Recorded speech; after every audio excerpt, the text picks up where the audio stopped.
I'm going to give a little tutorial on the curtains. So these are just temporary blinds on a fishing line. They open really easily, close really easily.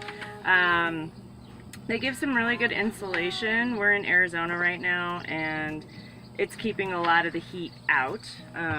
Also helps in the winter too when it's cold. Keeps a lot of the cold out. So I'm going to show you how to make them.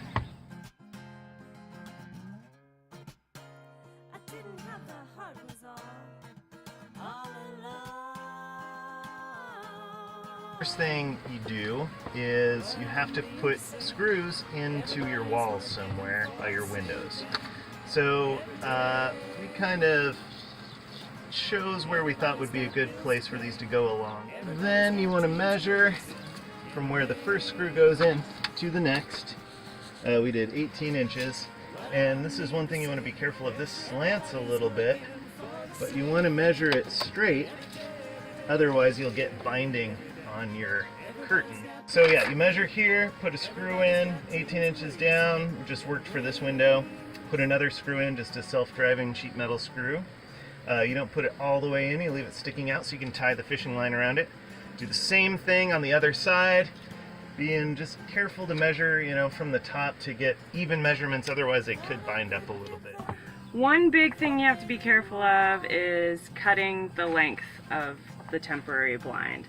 If you cut it too short, you're going to end up with it completely flat, and that ruins the ability for it to be insulation. So you want to make sure you leave enough room for it to be able to do the accordion thing to provide you with the insulation. So just make sure you measure and add that little extra space for it to be accordion. Once you've measured and you know where the holes are going to go, you're going to mark it on your temporary blind and figure out where you're going to drill your hole.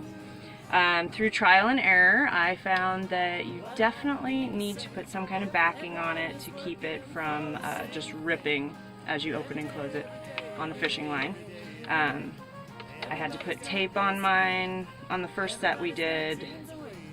Probably a good month into having them because opening and closing them just totally shredded it. So we're gonna put some tape on here. I use just clear packing tape. You could get creative, use colored tape of any kind, whatever you want to do. But so you just want to lay it out as flat as possible. Take your piece of tape and wherever you're gonna drill your holes, kind of get it on there. Put your tape on, you're good to go. Then to drill the holes, easiest way I found is to just fold it all the way up. Take your drill,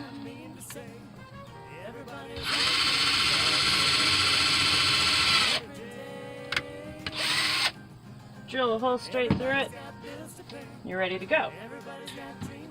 Measure your fishing line. So I use, like I said, 40-pound fishing line. I tried wire, I tried string.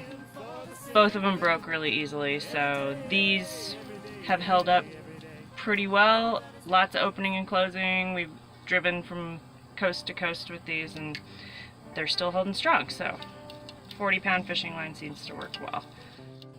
So then I just take and thread it through,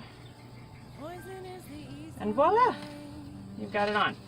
So next thing that I did is tie one end to one of the screws, and I'm going to show you that knot that I use. I tried doing just a regular knot and doing like a triple knot. Didn't work, totally came undone. So I found a knot that worked pretty well. You tie a simple knot around the screw first, kind of stabilizes it, and then you take the one end, wrap it around 4 times, and then you put that back through the hole, if it'll cooperate with me. There we go. And then pull both sides really tight. And there you go. Great knot. Hasn't come undone on us at all, so works pretty well. So that's the knot I've used, but you can use whatever knot works for you. I'm sure people have better knots than that, but that's the one that I found. Once you have the one side tied up, this is where it gets a little tricky and you will need a second set of hands because in order to get it tight, you have to have someone hold it and really pull on the string to get it as tight as possible, otherwise it's just going to be droopy. So when you tie it to the other end, you have to have someone hold it, get the tension, and then tie it on the other side. But yeah, once you do that, then they stay up quite well. To make you go